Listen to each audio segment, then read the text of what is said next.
आप देख रहे हैं 4 PM गुजरात और मैं हूं आपके साथ आकांक्षा यादव। दोस्तों, भारत की राजनीति में नितिन गडकरी का नाम हाईवे निर्माण से जुड़ गया है। केंद्रीय सड़क परिवहन मंत्री के रूप में वो अक्सर सुर्खियां बटोरते हैं। 2014 में पीएम नरेंद्र मोदी की सरकार आने के बाद हाईवे बनाने की रफ्तार तेज हुई, लेकिन सवाल उठता है कि ये हाईवे इतने खाली क्यों दिखते हैं? क्या ये सिर्फ आंकड़ों की बाजीगरी है या वाकई देश की जरूरतें पूरी हो रही हैं? एक तरफ तारीफ तो दूसरी तरफ भ्रष्टाचार के आरोप लगातार लग रहे हैं। साथ ही स्विस बैंकों में भारतीयों का पैसा बढ़ता जा रहा है। 2014 में पीएम मोदी ने दावा किया था कि काला धन वापस लाएंगे, हर खाते में 15 लाख रुपए आएंगे, लेकिन 2024 तक ये रकम तिगुनी हो गई। फिर गुजरात और महाराष्ट्र जैसे राज्य क्यों सबसे ज्यादा फायदा उठा रहे हैं? बाकी देश के लोग किनारे पर क्यों हैं? और सबसे बड़ा दावा किया जा रहा है कि मोदी सरकार इतिहास की सबसे ईमानदार सरकार है, लेकिन इलेक्टोरल बॉन्ड्स जैसे मुद्दे इस दावे को चुनौती देते हैं। आपको बता दें कि नितिन गडकरी को हाईवे मैन कहा जाता है। 2014 से पहले भारत में राष्ट्रीय राजमार्गों का निर्माण औसतन 12 किलोमीटर प्रतिदिन होता था। गडकरी के आने के बाद ये आंकड़ा 28 से 33 किलोमीटर प्रतिदिन पहुंच गया। 2023 से 24 में 12,349 किलोमीटर हाईवे बने, जो 25% की बढ़ोतरी है। कुल 1,02,710 किलोमीटर सड़कों के काम दिए गए।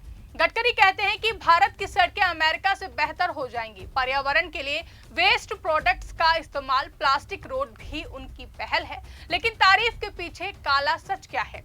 हाईवे खाली क्यों है? क्योंकि ज्यादातर नए हाईवे ग्रामीण इलाकों से गुजरते हैं, जहां ट्रैफिक कम है। शहरी क्षेत्रों में जाम तो वही है।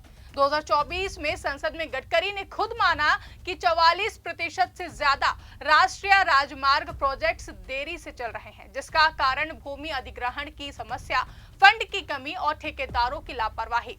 पंजाब में 1500 किलोमीटर हाईवे पर 52,000 करोड़ का खर्च, लेकिन 3 प्रोजेक्ट्स रद्द हो चुके हैं। वहीं अब गुणवत्ता पर भी सवाल उठ रहे हैं। बरसात में पुल टूटना, सड़कें धंसना आम हो गया है। ग्वालियर में स्मार्ट सिटी की सड़कें डबल इंजन सरकार में ही लीकेज से भरी हैं, जिसको लेकर सोशल मीडिया पर व्यंग किया जा रहा है कि गडकरी की तारीफ पीआर है।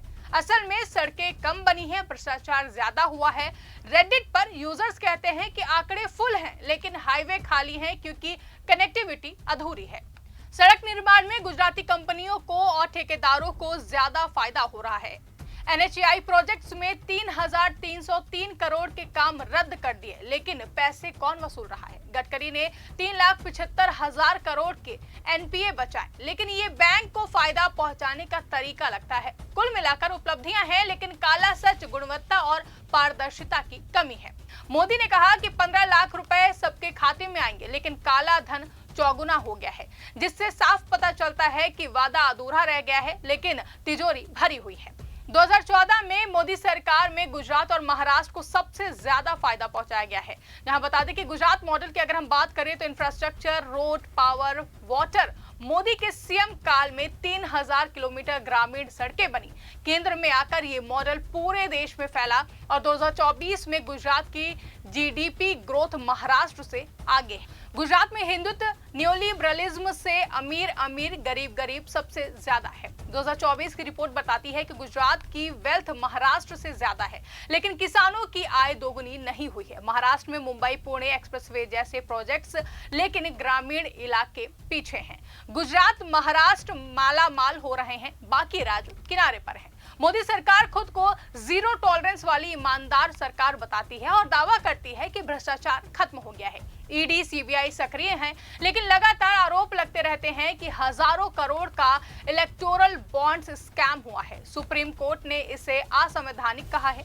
वहीं तारीफ के पीछे सच्चाई है कि हाईवे बने लेकिन खाली हैं, काला धन बढ़ा, चुनिंदा राज्य अमीर हैं। ईमानदारी का दावा टूटता दिखाई दे रहा है। देश को पारदर्शिता चाहिए। वहीं इस खबर पर आपकी क्या राय है? कमेंट करके हमें जरूर बताएं। फिलहाल के लिए इस खबर में बस इतना ही। ऐसी ही तमाम बड़ी और राजनीतिक खबरों के लिए आप देखते रहिए 4 PM गुजरात।